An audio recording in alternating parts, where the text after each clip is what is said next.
Hi viewers, இன்றைக்கி நம்ம fish ஃப்ரையை எப்படி நம்ம வந்து மசாலா போட்டு அதை ஃப்ரை பண்ணி எப்படி சாப்பிட்றதுன்னு பார்க்க போகிறோம். இந்த மாதிரி மசாலா போட்டு பாருங்கள், நீங்கள் எப்போவுமே இதே மசாலா தான் ஃபாலோ பண்ணுவீங்க. ஸோ கொஞ்சம் ஃபஸ்ட்டு எண்ணெய் ஊற்றிட்டு அப்புறம் ஒரு 3 ஸ்பூன் ஃபிஷ் ஃப்ரை மசாலா, நான் வந்து சக்தியில் இருக்கிற ஃபிஷ் ஃப்ரை மசாலா 3 டீஸ்பூன், நான் எடுத்துருக்கிற டீஸ்பூன் வந்து டேபிள் ஸ்பூன் இல்லை, இது டீஸ்பூன்.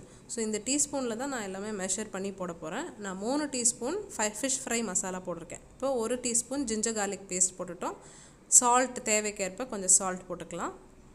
நான் 1.5 டீஸ்பூன் சால்ட் போட்டிருக்கேன். அப்புறம் மிளகாத்தூள் வந்து 1 டீஸ்பூன், இப்போ பெப்பர் வந்து 1 டீஸ்பூன், தனியாத்தூள் 1 டீஸ்பூன் கொஞ்சம் ஊற்றிட்டு அதுக்கப்புறம் கொஞ்சமாக தண்ணி ஊற்றிட்டு நீங்கள் மிக்ஸ் பண்ணிக்கோங்க. அந்த மசாலாவை நல்லா மிக்ஸ் பண்ணிக்கணும்.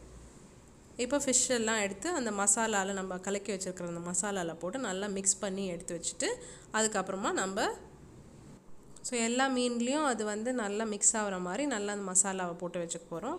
இதெல்லாம் எடுத்து மசாலா போட்டதுக்கப்புறம் நான் ஒரு பாக்ஸில் போட்டு நான் மேரினேட் பண்ணி ஃப்ரிட்ஜில் வச்சிட போகிறேன். ஸோ நான் எப்போ வந்து ஒரு 2 hours மேரினேட் பண்ணி வச்சிங்கன்னா கொஞ்சம் நல்லா அந்த மசாலா இறங்கும் உள்ள. இப்போ நம்ம ஃப்ரை பண்ணும்போது எண்ணெய் ஊற்றிட்டு தவாவில் எண்ணெய் ஊற்றிட்டு நம்ம ஒரு 3 மீன் வச்சுட்டு நல்லா ஃப்ரை பண்ணி கொஞ்சம் நல்லா ரொம்ப ஃப்ரை பண்ணவும் விடக்கூடாது, ஹார்ட் ஆகிடும். ரொம்ப நேரம் விட்டிங்கன்னா கொஞ்சம் நல்லா லைட்டாக ஃப்ரை ஆச்சுன்னா சாஃப்டாக இருக்கும். ஒரு பக்கம் நான் வந்து ரைஸ் பாயில் பண்ணிகிட்டு இருக்கேன். ஸோ நான் வந்து மண்பானை தான் நான் எப்போவுமே யூஸ் பண்ணுவேன். ஓகே, இப்போ நம்ம சாப்பிட போகிறோம் ஃபிஷ் ஃப்ரை ரைஸு. சுட சுட மண்பானையில் ரைஸ் ரெடியாக இருக்குது, ஃபிஷ் ஃப்ரையும் ரெடியாக இருக்குது. நான் லாஸ்ட்டாக கருவேப்பிலை போட்டு கொஞ்சம் ஃப்ரை பண்ணி எடுத்துட்டேன். ஸோ அது பார்க்கவும் நல்லாயிருக்கும், கொஞ்சம் ஸ்மெல்லும் அரோமா ரொம்ப நல்லா வரும். இப்போ எங்கள் ஹஸ்பண்ட் வந்து சாப்பிட போகிறாரு. நல்லா ஃபிஷ் ஃப்ரை ரைஸாக நான் ஒரு பிளெயின் சாம்பார் வச்சுருந்தேன். ஸோ அந்த பிளெயின் சாம்பார் கூட இது ஃபிஷ் ஃப்ரையும் வச்சு சாப்பிட்டிங்கன்னா ரொம்ப பயங்கரமாக இருக்கும் டேஸ்ட்டு. நல்லா அவர் ரொம்ப பசியில் வந்து சாப்பிடும் போது சுட சுட நம்ம இன்னும் வாழை இலையில் போட்டு சாப்பிட்டிங்கன்னா, என்கிட்ட இன்றைக்கி வாழை இலை இல்லை. ஸோ நாங்கள் பிளேட்லேயே சாப்பிட்டோம். வாழை இலையில் அந்த மீன் ஃப்ரையும் சூடாக அந்த ரைஸும் போட்டு நீங்கள் அந்த சாம்பார் வெறும் பிளெயின் சாம்பார் போட்டு நீங்கள் தண்ணி சாம்பார், அதை தான் நான் பிளெயின் சாம்பார் சொல்லுவேன். ஸோ நீங்கள் அதை போட்டு நீங்கள் சாப்பிட்டிங்கன்னா அவ்வளோ அருமையாக இருக்கும் டேஸ்ட்டு. அந்த டேஸ்ட் உங்கள் வாயை விட்டு போகவே போகாது.